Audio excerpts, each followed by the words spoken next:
Yeah, I'm not sure.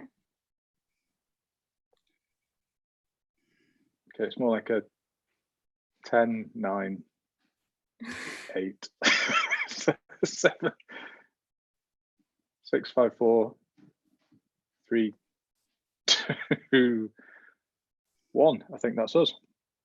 Brilliant. Good evening from Table Tennis Scotland. Welcome to our Monday Table Tennis Zoomcast. My special guest tonight is Alison Broe, Olympian, Commonwealth gold medalist, 4 times England champion. Alison is now a professional coach, having coached both England and Scotland at major championships. Alison has 2 children and is married to former Scottish champion John Broe. We have a panel of young Scottish internationalists led by Amelia Norbury and a national selector in Mark Lumberg. Please join us via YouTube, where Matt will pick up your responses and we hope to get them aired. Right, so it's Alison, memories of Scotland. You lived here for a while, you coached here for a while. What are your fond memories of Drumchapel, Perth, Dumfries? Off you go. Memories of Scotland. Very happy memories of Scotland.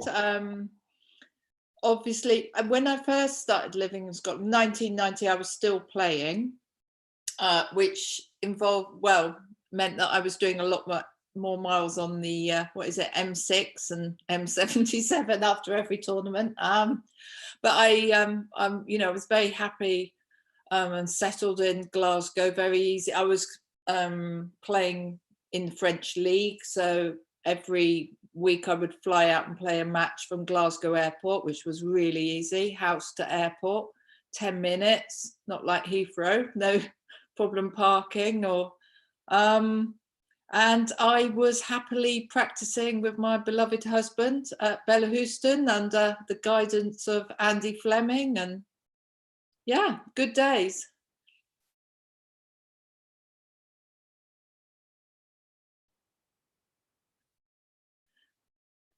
Dave, you're still on mute. Had you noticed that? I don't think he's noticed. He does it every week. Oh dear. I don't know if he's heard you.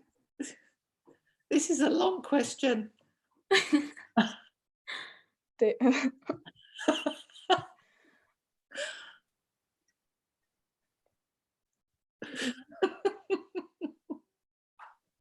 I think he's realised. Okay. Right. Dave, are you back? Yeah, that's it. We're all back again. Okay. Right, Mark, just before we start, was she a hard taskmaster at Perth?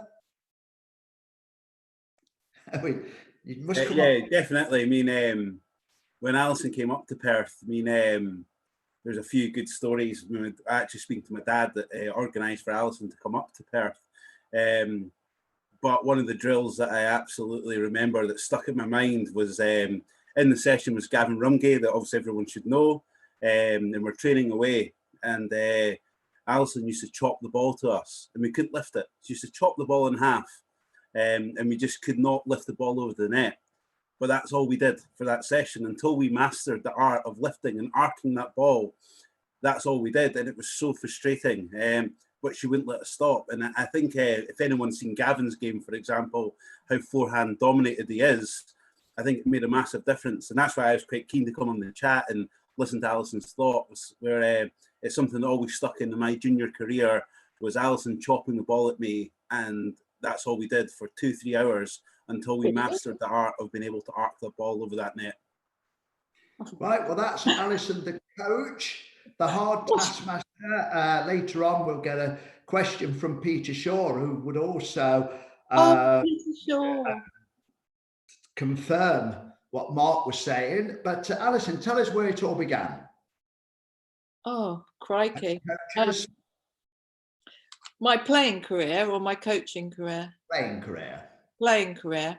It all began in Woodley. I was at my primary school playing badminton, and I saw these old guys playing table tennis in the background. Thought, what a great sport. thought I'd go along, and very luckily, obviously where I was in a good area for coaching, and I went along to a giant coaching session run by Alan Dines and Vic Harding, and within a couple of weeks I was spotted by Pete Charters and dragged over to Amiga Table Tennis Club. And it's well documented, the system that we had, you know, with Matthew Syed in bounce, and Pete basically chose the top players or who he thought had potential and set up a training group. So by the age of 11, I was with my given a coach, Reg Hart, who coached me really every night for 2 hours a night, just one-to-one coaching, and you know, I was very privileged really, and then it all took off from there. We had a small training group at Amiga, which actually I think I noted down from that training group. I think we had at least 7 national champions, 2 Commonwealth champions, and we were all 10 of us were international players full time at the end, you know, 10 years later. So I would say it was quite a well documented experiment, really. Yeah. So when we spoke the other day, you spoke very fondly of Reg Hart. Yeah. Can you tell us a little bit more about him and his coaching methods? Would he be coaching you differently if you were a boy, or I'm just curious to know about Reg, who you sort of your paternal coach. Well, obviously we're going back now 40 years, so I might be a little bit vague, but what I remember, or what I've been told, is Reg had an engineering background. He wasn't a top player, he was a league player. And he basically taught me a simple but effective game, and it was really built around a forehand serve from the backhand side of the table, and be able to follow up with a strong forehand from all over the table. So a strong third ball, fifth ball. And I was quite good at movement. And obviously I was a bit of a tomboy, so he recognised that topspin or that sort of game suited me. I wasn't going to be a pusher or a blocker. And really for the first 3 or 4 years, that's all I could do. But in the first year that I played, that was good enough to be national champion. So I was under 11 champion, under 13 champion of the country. And then at sort of age 15, I went to my first European youths, and quickly found out that one service and a forehand was never going to be good enough to play internationally. So I had to go back to the drawing board really, and learn to play backhand topspin. But you know, how can I put this? I was in a very good coaching environment right from the start. So I don't think my coach and my playing career is normal. Does that make sense? Yes, it does. And then you graduated, I'm just going to step back after it. You graduated to the Centre of Excellence at Bournemouth. That's where I first met you in 1979. Yeah. It was, if I remember, there was something like about 8 girls and about 4 boys, even though the 4 boys were absolute quality. What are your memories of your 2 nights a week at the Centre of Excellence? Yeah, great. We did get some outside people coming in, didn't we, from outside the Amiga club? So yeah, happy evenings playing. You were there, Pete was there. Good, you know, really enjoyable group coaching sessions. Really happy atmosphere. I got the feeling we were all after the same thing. You know, it was a good environment, friendly. It was competitive, but fun. Yeah. I mean, interesting. What we'll be talking about later was I introduced you as a Commonwealth gold medalist, and it was actually an all-Reading team that won the Commonwealth medal. But we'll certainly come to that a little bit later on.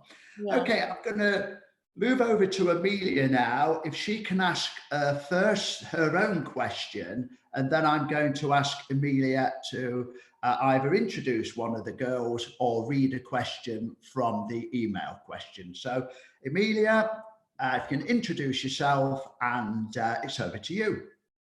Okay, so I'm Amelia. I'm a Scottish internationalist, junior. So I'm about to go into my last year of juniors.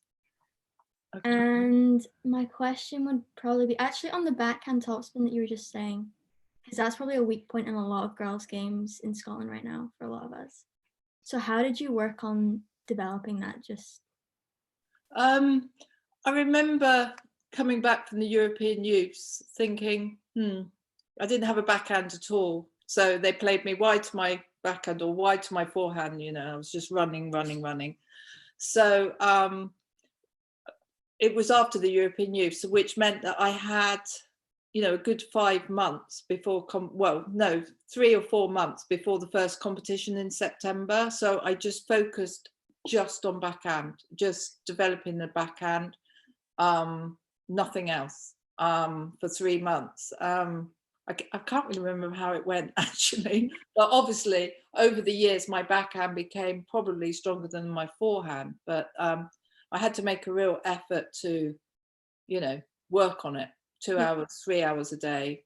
I mean, I was very fortunate because where I lived, we had a full-time table tennis centre, you know, since the age of 10. It only had one table in it, by the way, no toilet or anything like that. But so, you know, I was very lucky to be able to go and practice just 4 or 5 hours a day. Yeah, so I just worked on it. I mean, obviously there were technical things that I needed to work on, but yeah, I just focused on that really. Yeah.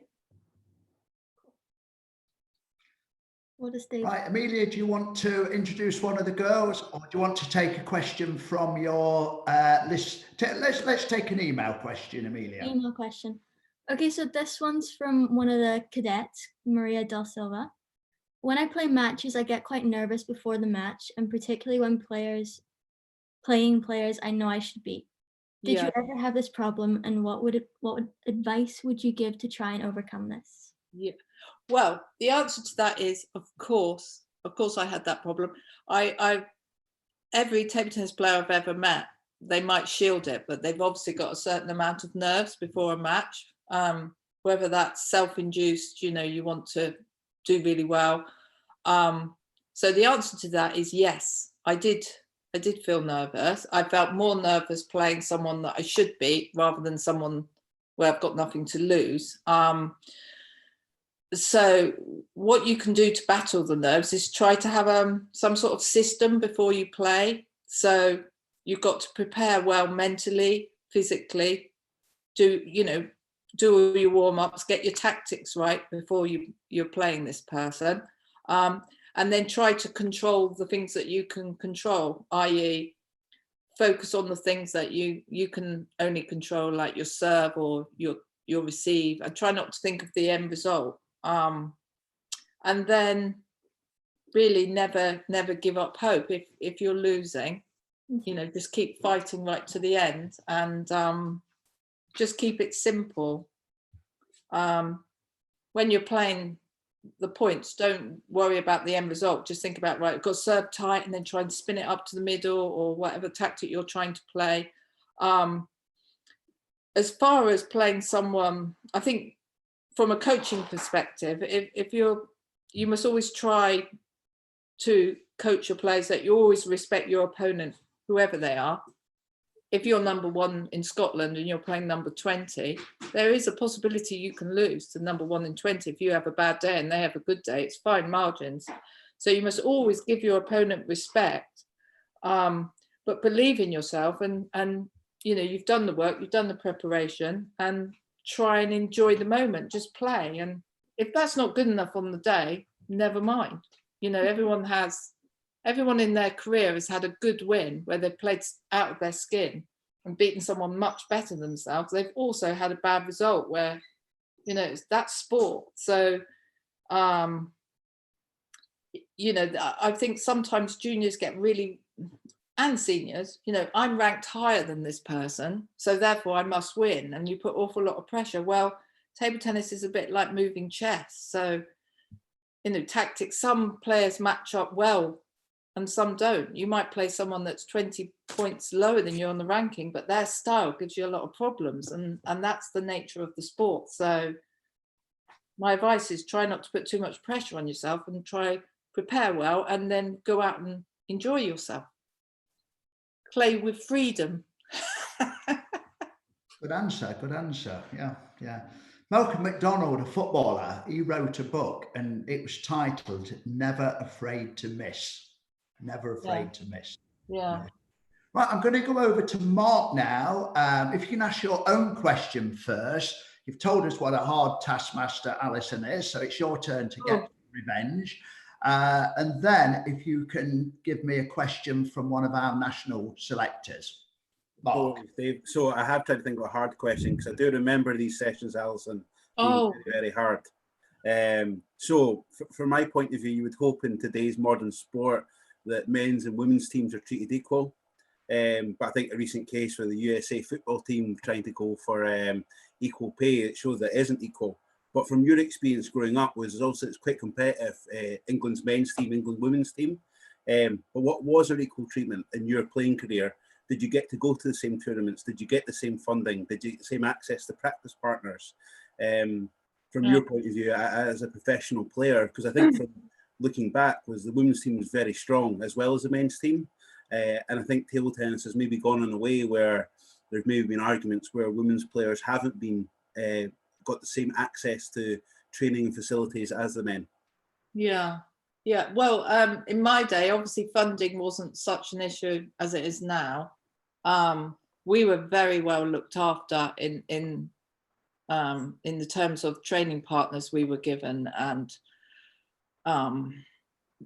obviously it was much harder to earn money. I mean, in my day, you know, the likes of Carl Preen and Desmond Douglas and Alan Cook were earning very good money in the leagues. And it wasn't until later on, when we started to get international success, did I play in a foreign league, which made everything a lot easier. But as far as the way I was treated by the association and training opportunities, I think we were in a very lucky era. So if I went to a training camp, I would always play, you know, from a junior, I had access to play with some really quality players. And I think that's why we got good results, you know, the likes of Jill Hammersley, Desmond Douglas, Dennis Neal, Alan Cook. I played all these players on a regular, you know, as a 17, 16-year-old. I you know, I got the opportunity to play with the best that we had. So I think as the sport's evolved, that doesn't happen. I mean, Liam Pitchford would never have a practice with Tin Tin Ho. That is never. Well, that's what's going to lead me on. Happen. Lead me on to that point where you see the success of England's men's teams now, and where it's sort of the ladies' team sort of has fallen that little bit behind. Yeah. And sort of why has that happened? Because in your era it was very strong, and something happened where it has been a little bit of a divide. I don't know if that's fair, not knowing how the politics work, but I've got to be very careful how I answer this question. But I think in my day, the system in our country was a lot stronger, i.e. when I was a cadet, I had the opportunity to play the likes of Jill Hammersley, Carol Moore. The seniors supported the circuit within the country. So I had a lot of quality players that I competed against. I was also given a lot of opportunity to practice with top players. And so therefore we improved because we had bigger depth and strength within our country. And I think what's happened politically over the years is all the best coaches are foreign coaches. The best clubs are foreign clubs. They're not supported in the system in England. So I think that's what's happened. Yeah. There's no gap in the middle. There's the tournament circuit, the Grand Prix circuit, no international players play. So therefore, if you want to play the national champion, it's Tintin Ho now. You get one opportunity a year to play her. Yeah. Yeah. Well, I hope I put you under a little bit of pressure like you did for me back in But that's a political thing. So, you know,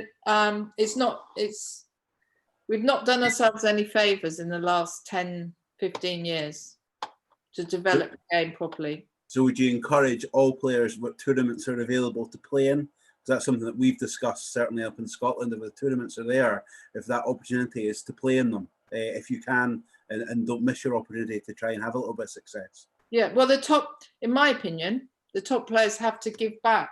They have to, if you've gained the experience, you're playing for Scotland, you need to give your juniors and the players coming up a chance to play against them. And how are you going to learn otherwise? I mean, not everyone can afford to travel on the European circuit. In fact, no one can afford to do it. So therefore, you have a responsibility as Scotland's leading players to bring on the next generation. Yeah, just before Mark takes the question, I mean, when you was a top player, Alison, you came round with me. You did your coaching demonstrations in the schools. You helped on the summer schools, and therefore the players could identify with you. And some of those sessions you helped me with, there were people who'd never even lifted a bat, but it never seemed to faze you. You still was able to go to the tournament on Saturday and pick up the top prize, but that just doesn't happen now. Mark, could I have a question from the selectors, please? Yes, Dave. So we have one from Sinclair Houston. How do you cope, or how did you cope with the pressure of having to win as a professional player? You sort of touched on the question earlier, but as a professional, how did you cope with these or going out after these wins? Do you mean domestically? I think obviously throughout your career, I mean, obviously going to try and obviously gain recognition, get into the Olympic team, basically, how did you get yourself prepared with that pressure or mentally ready for it? Well, the Olympics, very fortunately for me, when table tennis was introduced, 1988 in Seoul, I was quite a classy player at that point in my career. So it was an unexpected opportunity to suddenly be selected to go to the Seoul Olympic qualification tournament. So we went there with no expectation whatsoever. And actually I should have gone, but I bottled it. So I had about 6 match points to go to the Olympics. So when everyone trooped off to the Seoul Olympics, I was feeling quite bad because obviously I blew it. But when the next qualification tournament came around in Barcelona, that was probably the highlight of my career. I played really, really well to get a qualification place to go. So I didn't feel pressure in going because it was an unexpected bonus, to be honest, that table tennis suddenly became an Olympic sport. So that was just an opportunity that I was lucky to get, you know. What about playing, so you mentioned playing in the French league, was there pressure to keep your place in the team, to have results? Was there a club structure where someone may have pushed you out of the team? Or no, did you no. I mean, that again came quite late in my career. I think I was 27, 26.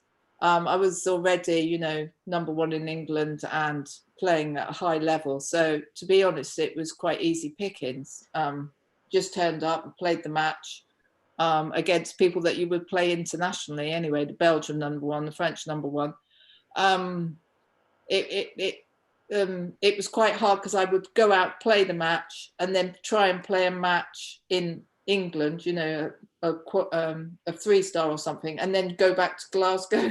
So it was leave Thursday, come back Sunday night, absolutely exhausted. But then that was my week over, really. So playing in France was easy. Did you find it harder domestically in tournaments then, of maybe players up and coming, as you had to get results to try and keep that recognition of being #1, or did you find that actually the experience that you have that would overcome that in these matches, that you didn't feel any pressure? Well, I had a massive advantage because I was a professional player for I don't know how long I was a professional player. I did write it down, but you know, when you're playing domestically and you're a professional player and you're practicing all week and you're playing against players that work full time, obviously I had a massive advantage. And no, I didn't feel any pressure because it was easy for me because you know, I practiced every day 2-3 hours, and I'm playing people that play twice a week. So no, that wasn't the pressurized bit. Is winning for England, that's pressure. Yeah. If you don't get funding, if you don't win the Commonwealth for the next year, yeah, you got, you know, and you're playing fellow international players, so it's a high quality. That is hard. But domestic competition and club competition's pretty easy, really. Yeah. Right. Thank you. Right, thank you, Mark. Tessa, are you ready? Nice smile. Unmute. Yeah, ready. Hello. Hi, I'm Tessa. I'm from Aberdeen. I'm the current Scottish Junior Girls Champion. And my question for you is, do you have any advice on keeping up the sport kind of during the transition from school to university? Because I know that quite a lot of athletes tend to quit their sports during this period. Yeah. Well, it's do I have any advice? It's very tough. It's very tough. I mean, me personally, I got to 17, 18, and I thought, right, I'll go to college. But really, my heart was set on trying to be the best table tennis player I could be.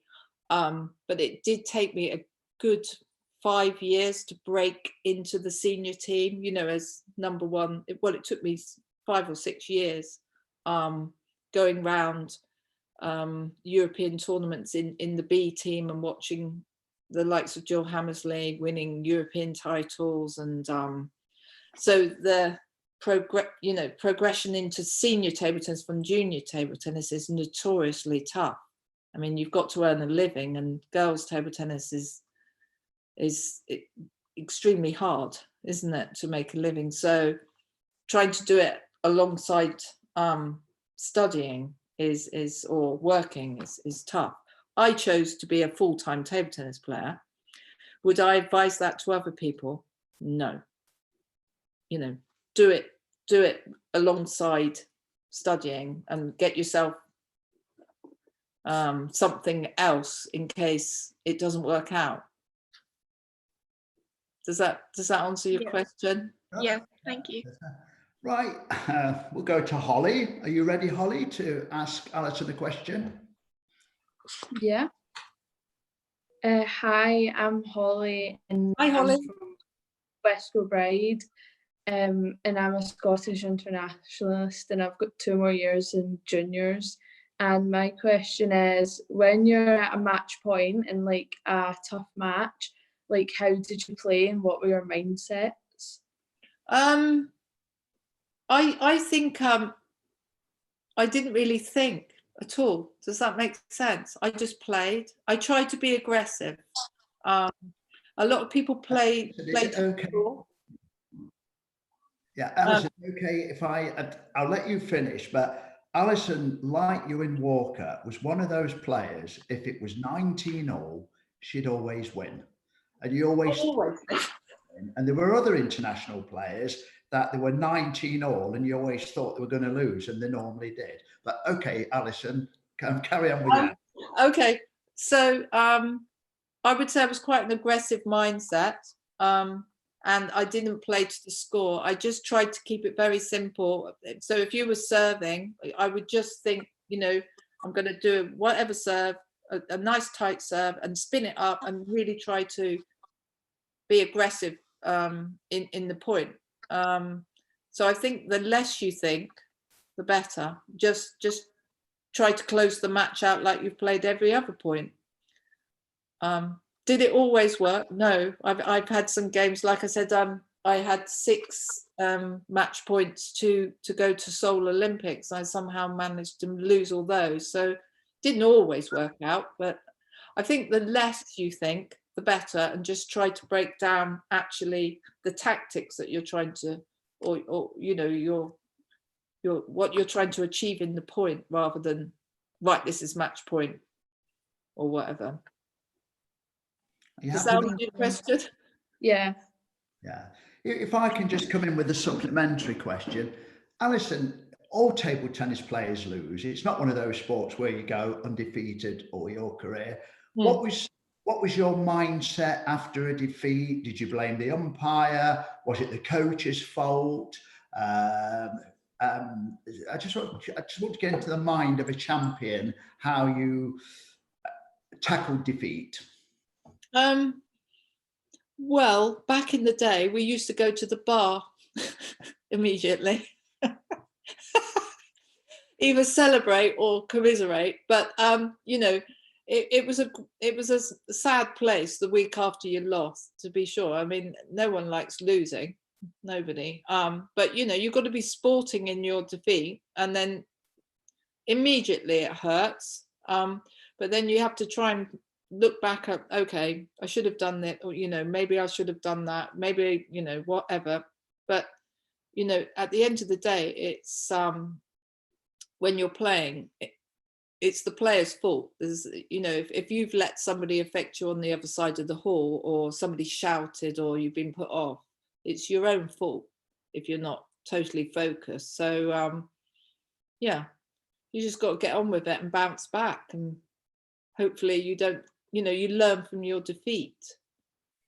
Good answer. Right, Paula, you've been waiting a long time. Let's have a question from you. Hi, I'm Paula. I've finished my junior just there.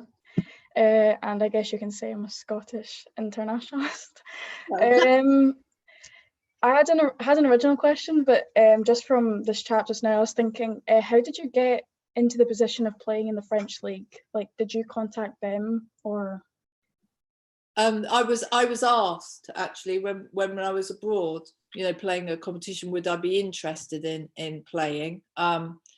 So I thought, yeah, why not? You know, it's quite easy to get to. So I used to go on the boat most of the time, or fly. But a lot of my fellow players played in Germany, which I think is a much higher league at the time, and they were earning really good money. But I did get an opportunity to go to Germany, but I had to live there, so I decided that I'd rather stay at home. So I chose the French league. But I was asked, obviously, because I was, you know, on the European ranking. So. Oh, right. But I know a lot of junior players go out, and they go out and learn French or whatever, and they might not get much money at the beginning, but if they do well, then they get offered more and more money to play. So yeah, most of the English juniors are playing in the French league now, or the German league, or. Yeah. Are you wanting me to ask my second question? Okay. That just came up random. What do you think female training should focus on the most? So for like a female's game. This is a very tricky question. What do you think? Well, I mean, I think... What is a female's game? I think stereotypically, people think it's a lot of pushing and a lot of simple play. People don't think, well, not people, I just mean like the general table tennis. People think the female game is very basic. And I think it's not actually. I think it involves a lot more rallies than people think. Yeah. Well, it's such a general question. It's very difficult to answer.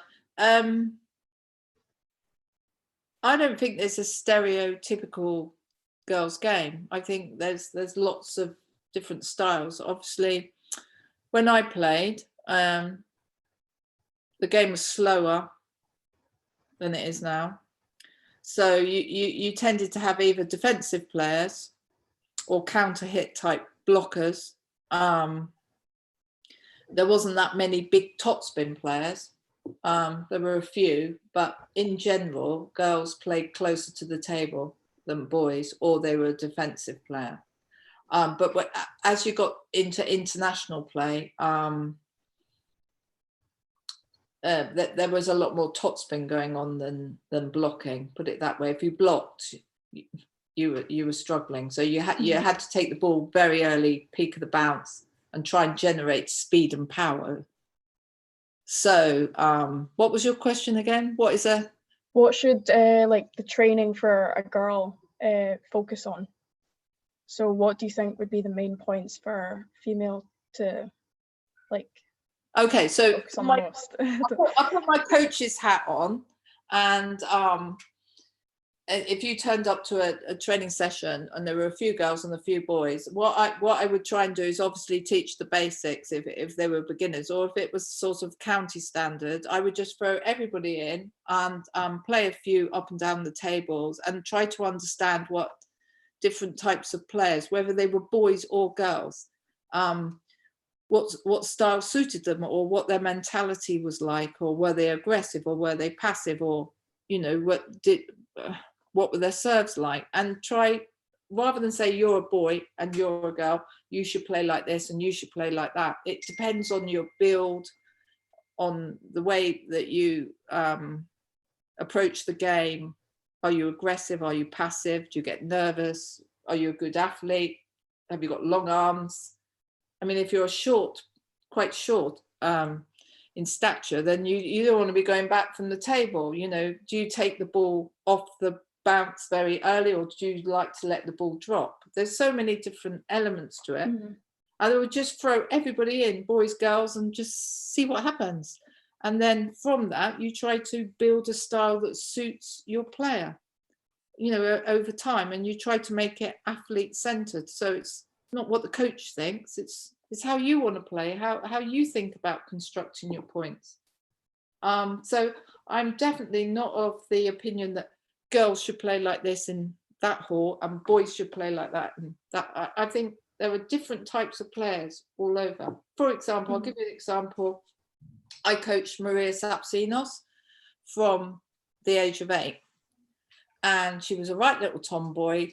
She wouldn't do any of the techniques or stay at the table. Everyone kept saying stay at the table. She kept lobbing. We thought she was going to be a defender, and I probably would have given her 0 chance of being national champion. But she adopted her own type of style, and she is now national senior champion.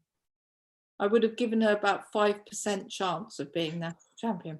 But that's an example of somebody that sort of played her own way, lobbing and etc. And she's turned out to be top 100 in the world, national champion. So yeah. Excellent. Right, I'm going back to Amelia. Have you got a question either from the email or one of your own? I'll start with one of my own. So you're mentioning like you're training 2 hours a day, kind of minimum. Yeah. You're at school. Like, how did you balance school and work? Yes. Well, like I say, I was very lucky. I had a table tennis club literally 10 minutes from my house. So the first couple of years, I just played twice a week in a giant hall with lots of other kids. It was just fun. Then when I was chosen to go to Amiga, we had every night, we had 2 or 3 hours practice every night. Not particularly coaching, no one actually coaching us, but I would go down with 2 or 3 or 4 girls and we would just play and practice. And of course, in the 70s and the 80s, I think it was the 80s, we didn't have any, I only played table tennis. I wasn't allowed to do anything else. So by the age of 13, I played 10 hours, 12 hours, 14 hours, and every weekend a tournament. I wasn't allowed to do anything other than table tennis. So really at the age of 13, I was destined to be a table tennis professional. I made that choice, so lots of play. Yeah. Amelia, a question, one of the email questions, can we take? Okay, so this one's from Ruben Del Silva. As a coach, is it always clear which young players will go on to do well, or do some slow starters sometimes prove to be better than the ones that take to it quickly? Yeah, this is a really hard, I've been thinking about this one all afternoon. It's a very hard question. So let's just say I've been coaching 15 years as a full-time coach. And one of the things I've learned the most is players surprise you. Okay. So if I named a few players that I personally worked with at Kingfisher Table Tennis Club, I had a little boy. Well, I was regional coach, and I used to have to run regional sessions, a bit like Dave did Centre of Excellence. So I would get all the best players from within 4 counties. So I had a group of 16 players, and one of these players was called Sam Liu, and he had a little brother called Jamie Liu, and Jamie Liu was 7, and he was so small. His head wasn't above the table. Anyway, kept saying, "Can I play? Can I play?" I'm sorry, you can't play, because this is, you know, quite a strong group. You can come and play on another day with the beginners. No, they wasn't having any of it. Anyway, he kept nagging me. So in the end, I said, "Look, Jamie, go and see those balls over there. Pick all those balls up and see if you can serve." So off he went. He didn't even have a bat. So off he went, and he was serving. And I didn't take any notice of him for about the next hour and a half while we were running the session. Then towards the end, I noticed he was still there serving with his 6 balls. And I said to Pete Charters, I said, "He's got it. He needs to come in the session." And he turned out to be top 15 in Europe for his age, Jamie Liu. So if that answers, I mean, it was just, there was something about his determination. I just knew he was going to end up, and he was probably our best player we've ever produced. So also, I'll give you another, well, I've told you about Maria Sapsinos. I didn't think she'd end up because of her technique, but she was such a competitive fighter that she's made it, and she's become a fantastic player. There's another guy in our club called Teus.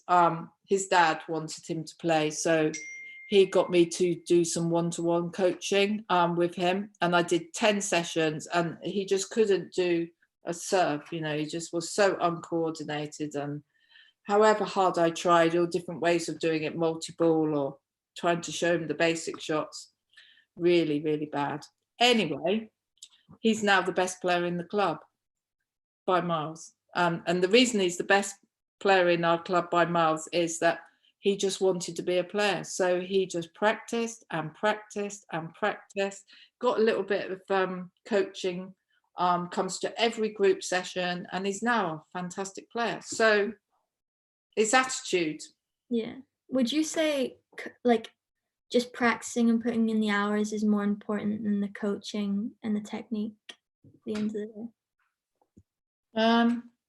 Yeah, it is. It's attitude. It's attitude. You might not have the most talent, and you might not be technically fantastic, but some players find a way to win. And it's through self-determination. Yes, if you can have good techniques and strong coaching at the beginning and have a foundation, yeah, that's really, really important. But really, the most important thing is how much do you want to be a good player? And I would say 60% of it is in your head. You're determined to get there. And okay, you're going to have setbacks. That's sport. You're going to have good days, bad days, good tournaments, good years, bad years. But it's this determination to get the best out of you, and the willingness to work are the ones that have made it over the years. Yeah. Right, I'm going over to Mark. If you've got a question of your own, Mark, and then one from the email list. Well, I'm going to go for the email list. Then Tessa, then Paula, so you know the running order. I'll go from the list, Dave, because there's actually quite an interesting question from Lisa Notrangelo on this coaching. In your experience, what different skill sets are required to coach at a grassroots level compared to a coach at a performance or national level? Yeah, another good question.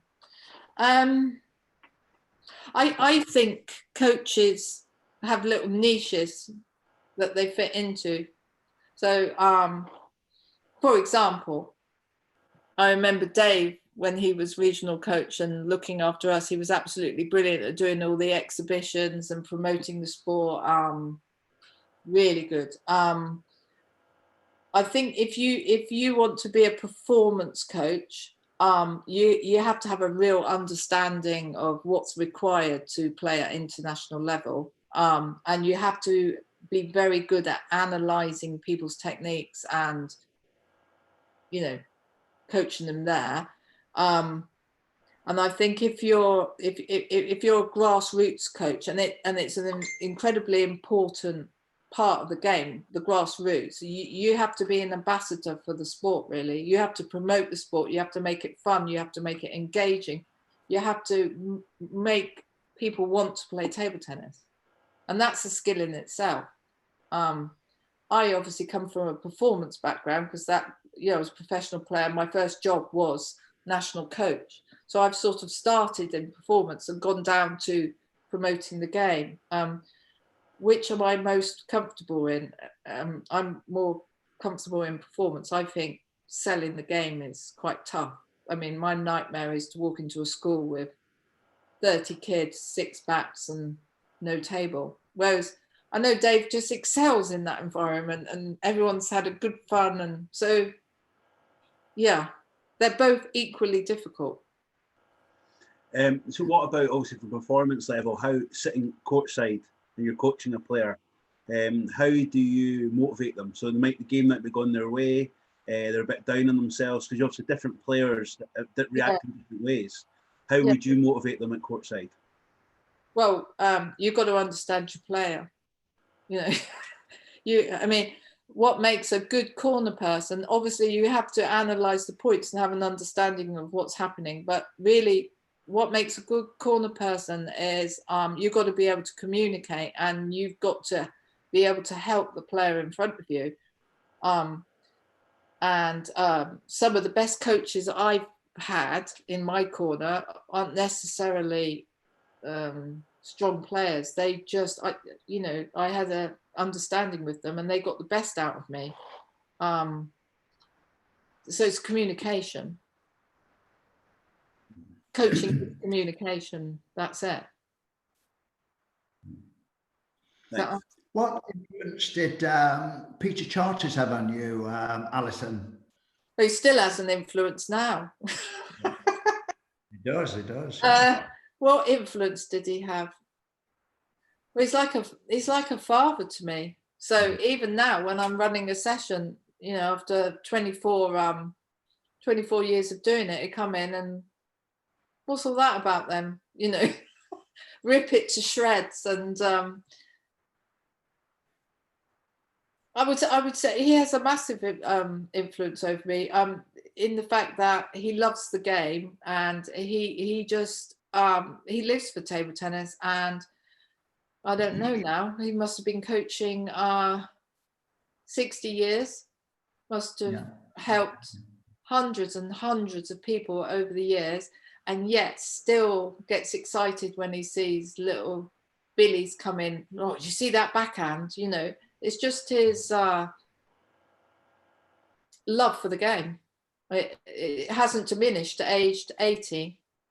So, yeah, I mean, one of the reasons I coach at Kingfisher is because of what Kingfisher did for me and how much help it gave me. And I want to keep the legacy of Kingfisher going. So, yeah. Right, Holly, I think you're next. The pictures have moved around, so I hope I've got it right in the right order. So going back to when you went into schools, how did you sell and motivate the game to like the kids, especially like girls? Yeah. Well, I mean, it's harder now because I'm older and not quite as athletic as I once was. It was easy when you could play really high standard and you could just play and just the sport helped. But I'm obviously not quite in that, most people think I'm somebody's mum when I turn up to play now. But you just got to try and sell the game and make it fun and something that a girl would like to play. Which I'm not sure if table tennis has quite got that right yet. I mean, women's football is, all of a sudden all the girls want to be footballers, don't they? Because they've seen it on the telly. And 10 years ago, if you said to somebody, all right, you're going to go and play a game of football, I don't think it would have happened. So it's all about trying to promote the sport. And if I was going into a school now, I would try and take a role model with me, someone, you know, that was quite young and appealing to the girls at the school, and try and sell the sport best I can. Is that answer? Yeah. Okay, Tessa, is it Tessa or is it Paola next? I think it's Tessa. Yeah. How would you kind of overcome having like a mental block when you're playing against someone that you've played many times but you keep losing to? Yeah. Yeah. Well, I've got a lot of experience of losing to the people, the same people. Obviously, if someone's much better than you, it's really hard to beat them, isn't it? Yeah. But you know, all you can do is turn up, try and play the right game at the right time, and give it your best shot. I mean, some of my greatest matches are when I totally was not expecting to win. I just enjoyed the match, you know. So really not thinking too much about it, and just try to you know, play your best stuff. And I think when you play your best stuff is when you're relaxed and not worrying about things and not stressing. Just play your game and just go for it, and you know, not having that expectation of winning. Just enjoy the moment and play. And sometimes you surprise yourself and play really well. Happy with that, Tessa? Thank you. Paola? What was your typical routine when it came to training? Yeah, well, it's all about trying to periodization. So it depends what you're training for. So if I had just a domestic tournament at the weekend, I would probably train really hard Monday, Tuesday, Wednesday, and then sort of taper it down, not play Friday at all, try and get yourself ready, rested, think about, you know, try and find out the draw, who you've got to play, practice the things that you might need if you're, say, playing a defender, you know, if you know what the draw is. But, you know, if you're going for your normal season, you'd hope to play well 2 or 3 times a year. So if you're playing in the Worlds, you know, you'd have like a 3-month program before you're playing, you know, to get yourself, do a lot of drills, do a lot of, get your endurance up, and then at the beginning, and then start doing irregular exercises to get your decision making and reflexes going, and a lot of match play, serve and receive just leading up, maybe you know, get some really good sparring partners in, and then a little bit of a rest, and boom, off you go. So you couldn't really expect to play well for a whole season. It's impossible with the amount of matches that you had to play. So you try to peak for certain, you know, if you have the nationals or something that you really want to play well in, try and, you know, build a little program up so you're at your best for that event. But you can't expect to play well every time you play, because it never happens.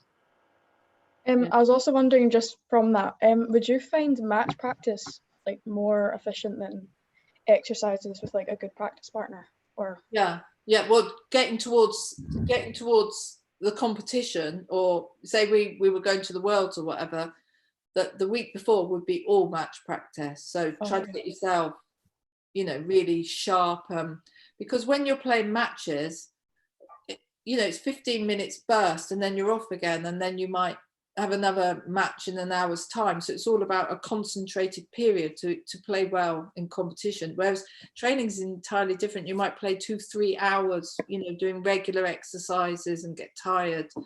So you also need, you know, decision making and service and receive. You need soft hands and taking the ball early and being aggressive in short periods of time. So it's different. So yeah, you tended, as a professional player, you tended to play in blocks of 6 weeks. So you would have a really, like the Worlds can go on for 2-3 weeks. The Olympics was like 6 weeks away, you know, competing and playing. So Yeah, you got to train for that. And you've also got to have a rest. Yeah, you've got to have, you know, when you finish the European Youth, I remember as a junior, you play all year to get in the team for the European Youth, and then you play it in the European Youth, which was the pinnacle, is what you worked for. And as soon as you got back from that, you had to go start the season again, and there was no rest. Whereas as a senior, you've got to have a rest. Otherwise, you can't play well. So it's all about periodization and being really good for a short period of time, and then you can chill out and then try and aim again for another really good, you know, whatever your goal is, whatever you're trying to achieve. You know, I want to be Scottish champion, junior champion. Right, okay, so when is the competition? Oh, it's in June. So, you know, you've got to start thinking about playing well in June, in March, not like the week before. Right, I'm gonna get my A game. It's not gonna happen. Yeah, you got to train specifically for what you know what's in front of you. Does that make sense? Yeah, thanks. Oh. What, if I can ask a question, Alison, what was interesting going back to your days at the Centre of Excellence? Obviously, there'd have been players there who were better than you, only just, maybe, if I brought in a good player. But I noticed that if you was practicing a player who was, I'm not going to name names, but who was weaker than you still seem to be working hard. How did you manage that when you was practicing against a player who was probably 10 points weaker than you, but you still managed to get yourself a good practice? Yeah. Well, you know, I don't know if I was that disciplined in those days, Dave. You're painting a good picture. Yeah. Well, you just got to get the best out of practice, haven't you? The harder you practice, the better you get. And I remember, I can't remember really ever being the best player in the hall at any time, and that's really what you're aiming for. So if I went, you know, I'm not being feminist or whatever, but you know, there's always a good male player that you could play with as a top woman. So that if I went to, I remember going to the national training camps, and wow, you know, there were some fantastic players, and sometimes you got the opportunity to play with someone much better than you, and sometimes you would have to give that back and play someone that wasn't quite, you know, that's all part of it. So I think the only way to improve really in all the years I've been in the game is to be involved in a really good training group. So you're going to get players that are better and players that are worse, and between all of you, you work together as a team and you get somewhere. Excellent answer. Excellent answer. Mark, I'm going to go back to either a question of your own or one from one of the selectors, please. Well, one of the selectors, Ian Rind, you talking about back to your career again. What was your best win and why as a player? Oh, okay. Yeah, I had to think about that. Well, the best win I ever had was I can't even say her name.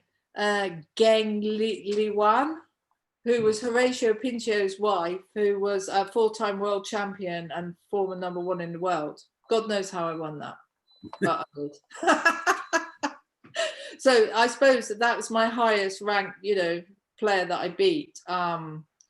But I suppose the most important one for me was I beat Popova to qualify for the Barcelona Olympics in the most epic circumstances of all time.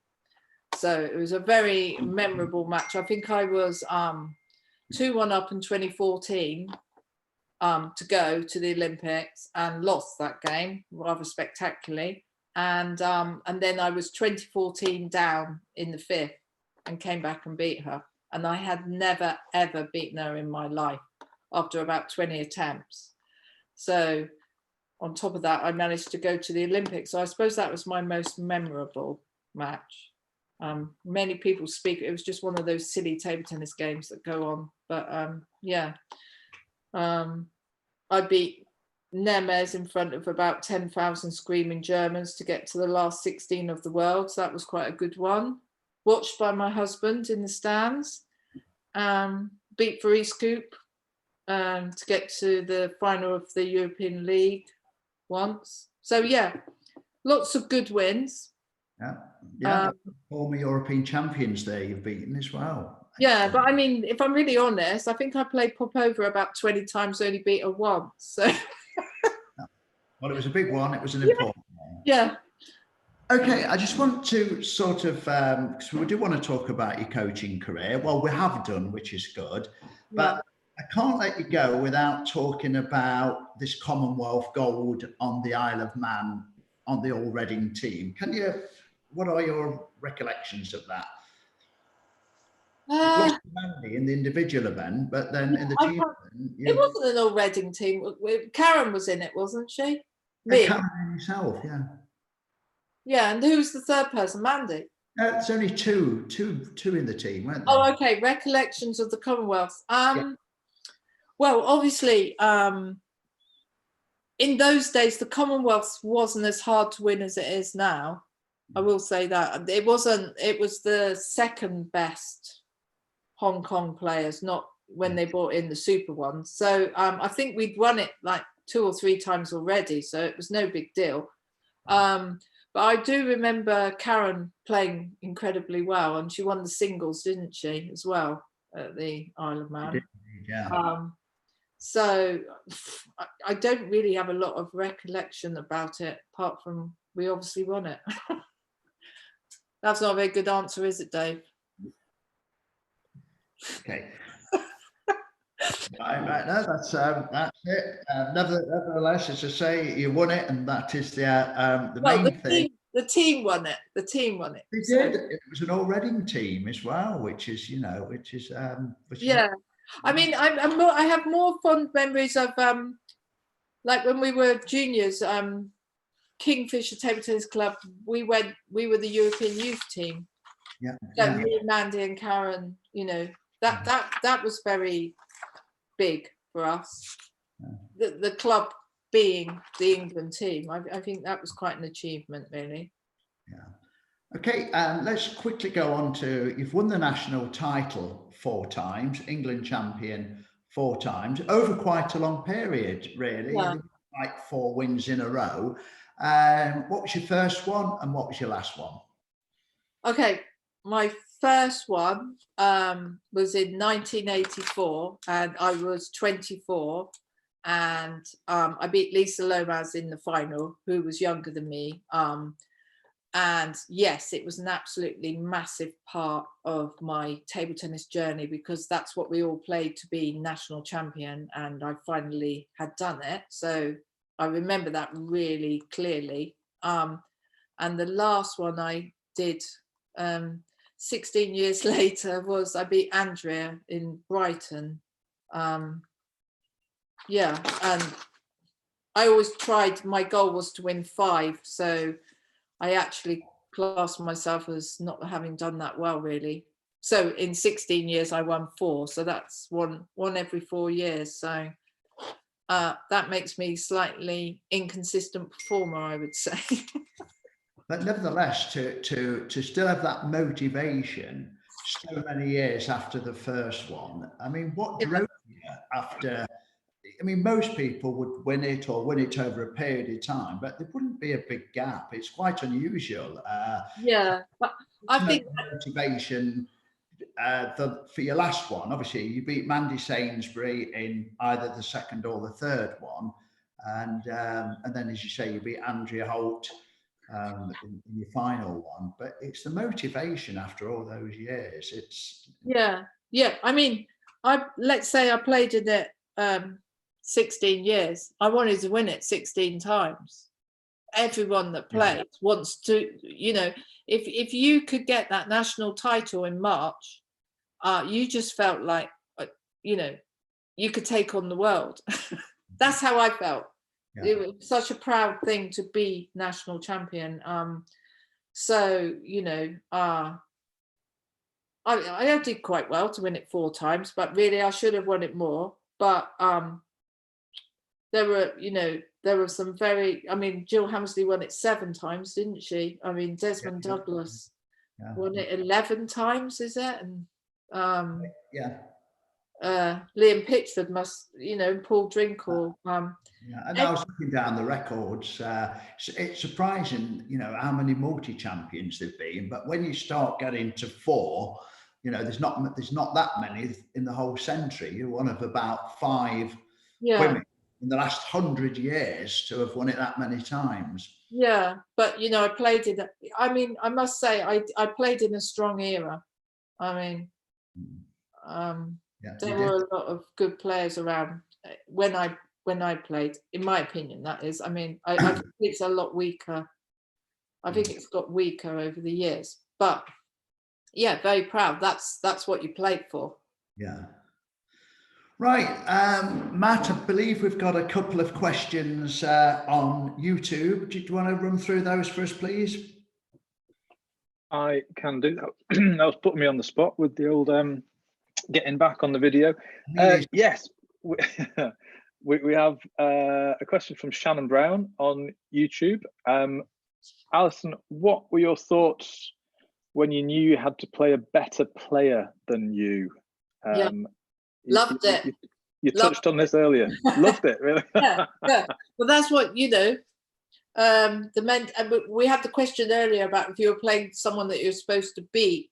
Obviously, there's more pressure, expectation. You should win. So if you spin that around and you're playing someone that is a very good player, what have you got to lose? Just give it a go. And that's what I loved, to go to the Worlds and go on the table against a North Korean or a Chinese player, or do battle. That's what we live for. So yeah, bring it on.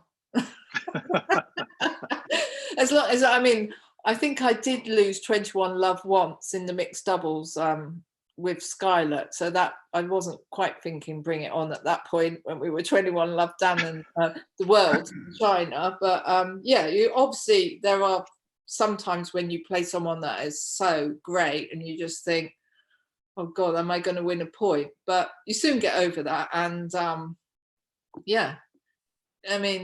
that's why you do sport, isn't it? To pitch yourself against the best, if possible. Brilliant. Second question, Matt. Is it 2 there? No, there was just a comment from Killy Grudge on YouTube, just mentioning a certain John Broe had a great win in the Commonwealths on the Isle of Man too. So not to forget John. Yeah.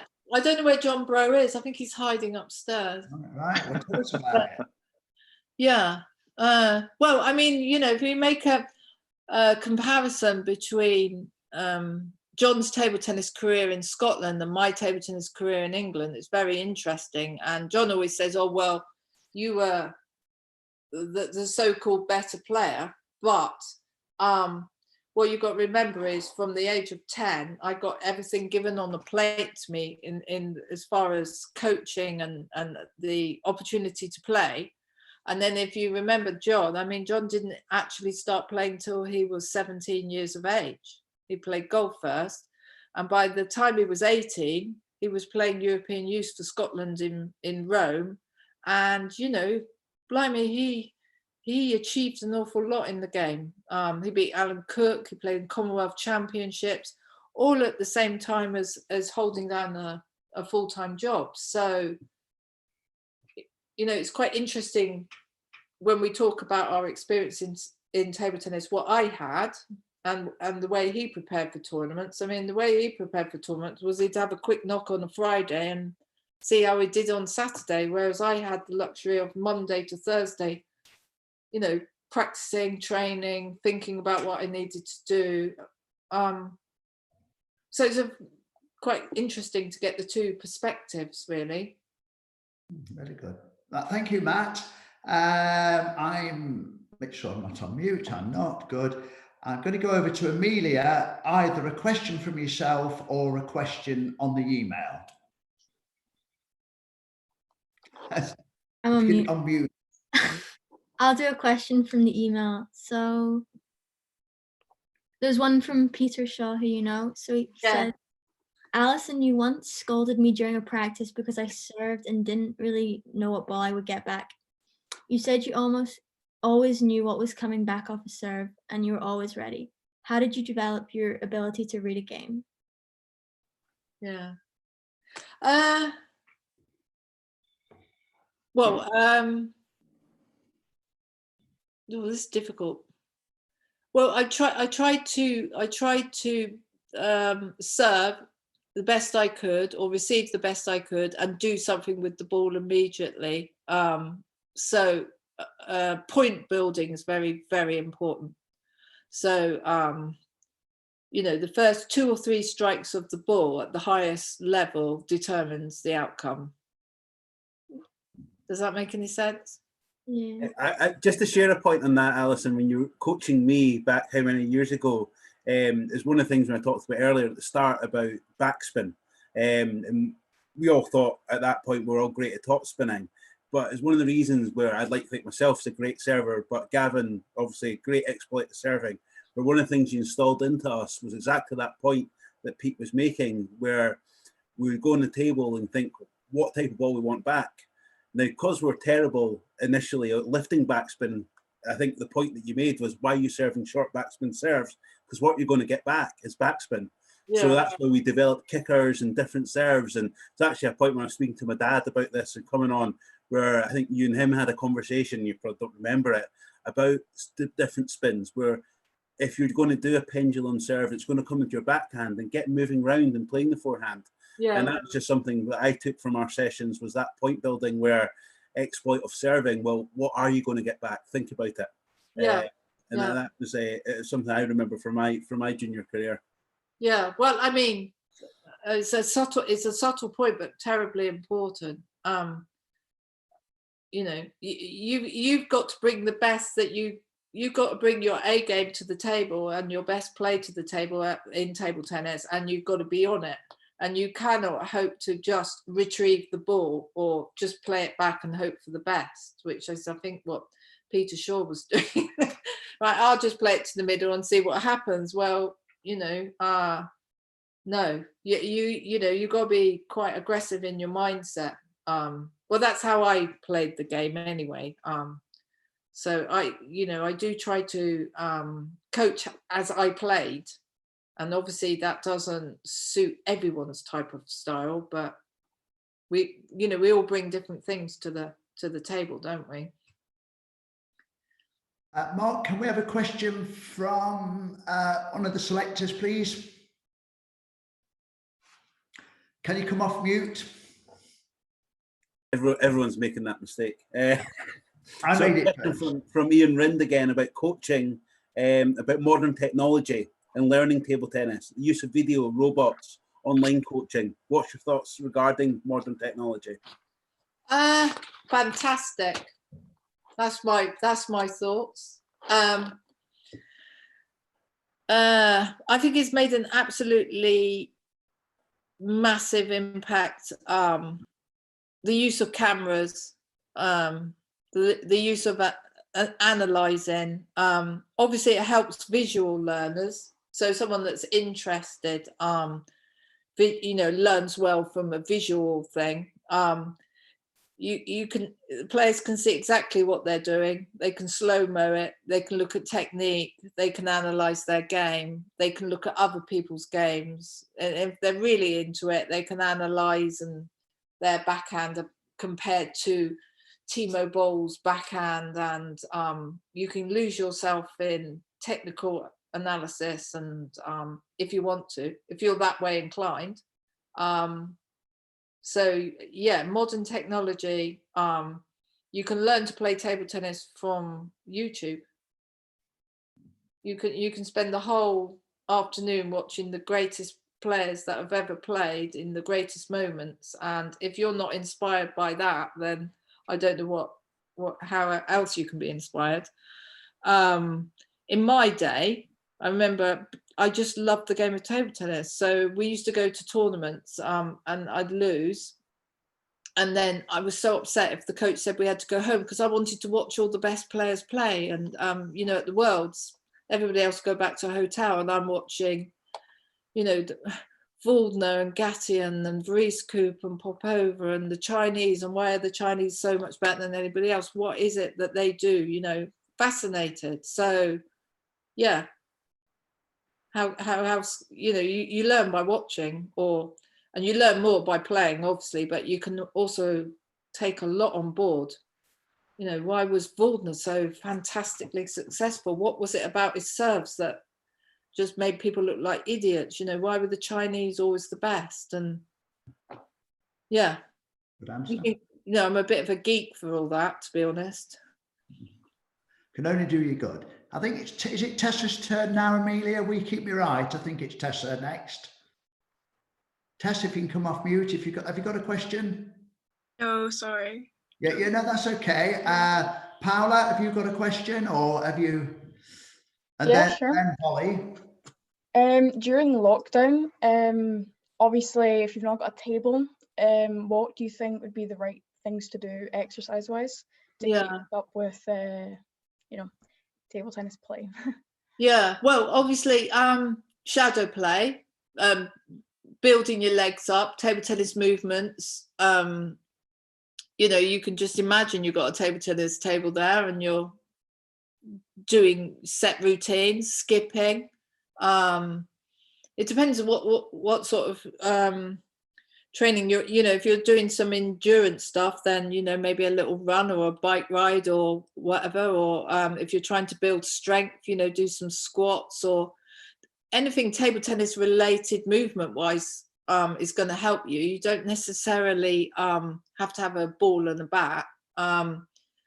So shadow play, that sort of quick movement, skipping, yeah, anything like that. I'm not really into the bat and ball skills that they're doing on YouTube. I've had a few requests. Can I show off my? I was like, oh my God, no. Yeah, you couldn't even walk the ball, could you, over the bat? No, you were the king of that day. Right, let's go to Holly then. I think we've got Holly.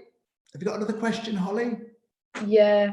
So did you prefer playing like as a team in like the Olympics, or like playing for yourself, like, and even like playing for England as like singles or doubles? Yeah.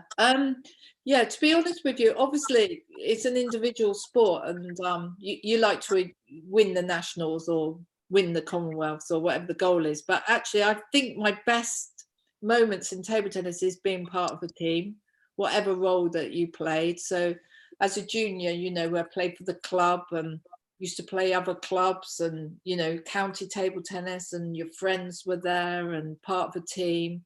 And internationally, I just love team events. That was more important than the individuals. So I think when I played for England at the beginning, when it was 2 versus 2, we were okay. We weren't brilliant. We were probably between 10 and 20 in the world. So we were all right.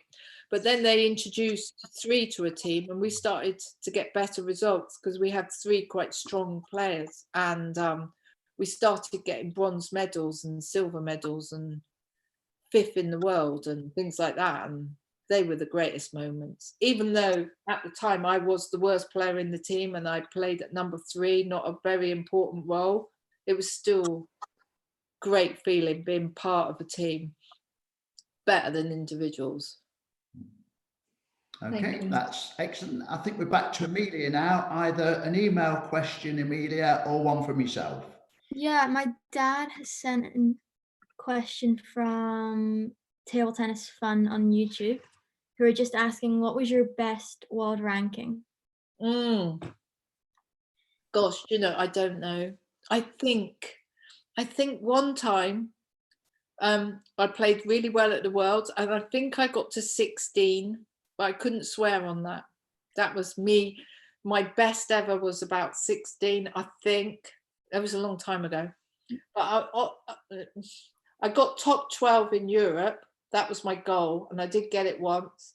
And but in general, I was round about 20-ish.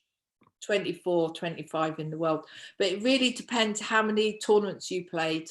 If you played all the tournaments in the circuit and you did really well, then you could get a top 20. But we didn't play every tournament because, you know, we didn't have that funding. So, yeah. I didn't win the Worlds, put it that way. Have we got any more email questions left, Amelia? There's one that we've kind of touched on again from Dylan De Silva. It appears to me that men and women's table tennis at the top level is converging in terms of approach, particularly with many men now staying closer to the table and taking the ball earlier. Do you agree, or do you think there are still key differences? What implications might this have on how we coach girls opposed to boys, particularly at the earlier stages? I was frightened you might ask me this question. This is a very tricky question. What implications does this have on coaching boys and girls, particularly in the early stages?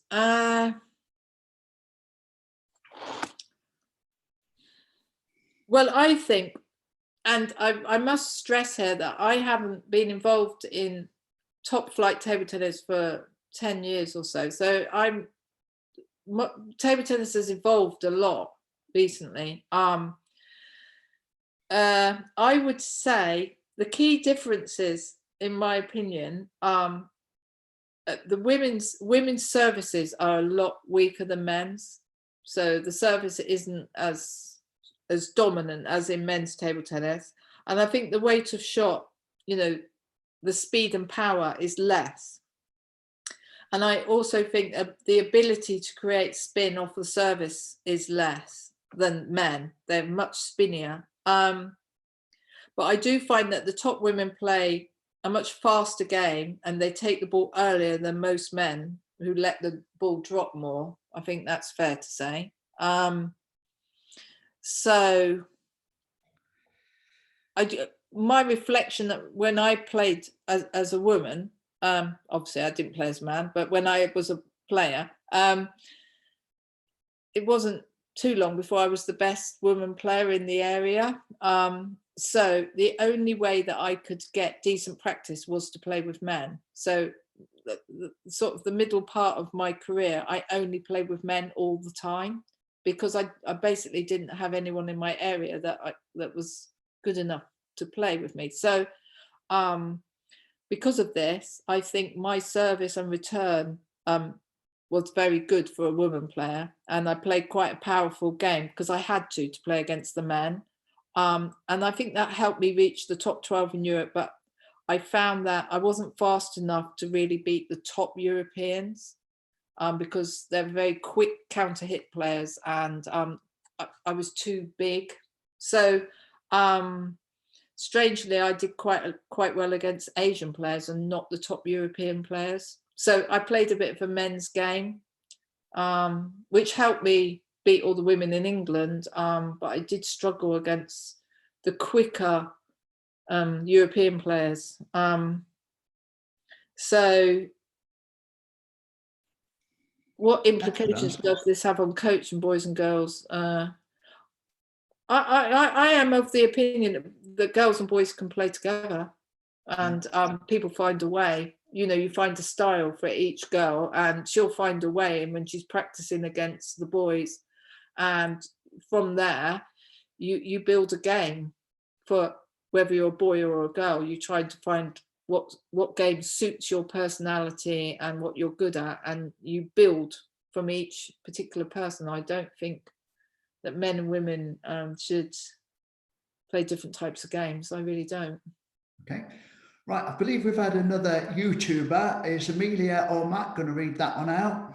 Yeah, I can read that one out. So it's from Paul Silcock. Do you think? Yeah. Do you think it's important for developing juniors to have one main coach or to have a variety of coaches when they continue to develop? I think a variety of coaches. Good question as well. Very good question. Yeah. I mean, if you take Alison, I mean, obviously Alison had Reg Hart. He worked very closely with Pete Charters. They formed a good team, and then Alison was passed over to Pete. She came to our centres of excellence. She had different coaches on the England camp. So a brilliant question and a good answer. Now, who wants the last stab? Anybody got Mark? Have we got any email questions, Mark or Amelia, that we haven't read out yet? I quite like the question from Andy Dunlop that's come in. About take it. So if you had to take to the table now with John, who would win? Well, me, obviously. Well, because I'm still involved in the game, and I do a lot of one-to-one coaching, and I'm still playing 20 hours a week, 15 hours a week, so I have a big advantage. But if I hadn't been playing and he hadn't been playing, I think he'd beat me. But I won't tell John that. Just a quick follow-up. When was it time to hang up the bat from your playing career? When did you know? That's a good question. Yeah, I remember it. Well, I wanted to hang my bat up when I was quite a good player, and I was loving it between the age of 24 and 28. And then when I got to 28, it wasn't quite as enjoyable, and all the players that I would beat comfortably were getting better, and I was getting worse. And to be honest with you, I wanted to give up at 28, but that was the time that the Olympics, we got the big funding for the Olympics, so it didn't seem to make sense to leave while I was there. So I kept playing, but it's lovely when you're going up and everything's going well, but it's not quite so lovely when you're on the way down and people are on the way up, and you're losing. So I mean, I think I stopped at the we won a bronze medal in Bratislava at the European Championships, and that was the second time we won that. So I was very happy to stop then. I'd done my job. So best to stop at the top rather than keep going down and down and down, which inevitably we all do. But believe it or not, we've almost run out of time. Alison, when are you coming back to Scotland to help these girls? Oh, anytime. Yeah, you just invite me. What, with Gertie? With the lovely Mr. Gertie? Girls, hands up if you'd like Alison to come back and do some coaching. Show of hands. Yeah, there we are. Mark, I didn't see your hand go up. Is that because you were such a hard taskmaster? No, it's because I still can't lift backspin properly. Look, Alison, it's been a real pleasure. It's been an inspiration. I just want to say thank you very much indeed. And, we do want to see you in Scotland. You've got a lot to offer. This has come across in this Zoomcast, the importance of hard training, focus, taking your defeats, having goals, and it's been brilliant. I just always like to finish by asking Matt, is there anything we've left out, Matt, or are we? No, is that Amelia, is that a no because he's on mute? Yeah, I am. Done it again. This has been an evening. Anyway, this has been an evening for leaving on mute. No, it's all good. Some great comments on YouTube. Oh, lovely. Yeah. So it's first of all, thank you. What do you think to our girls, Alison? Did they ask you some tough questions? They did, and they were all lovely. Lovely girls. Yeah. Good. Anyway, we'll see you up here soon. And Mark, we'll have Alison back, won't we, to do some coaching? It'd be a pleasure. Yeah, good. I'm not so saying thank you now, to Alison Broe. Yeah. So it's big thanks to Alison, our Olympian, our Commonwealth medalist, and our 4 times English champion. It's been a pleasure. Thank you, and Alison. And next week we have 12 times Welsh champion Ryan Jenkins. So thank you all very much indeed. Bye-bye. thank you. Bye. Bye. Are we off here, Matt?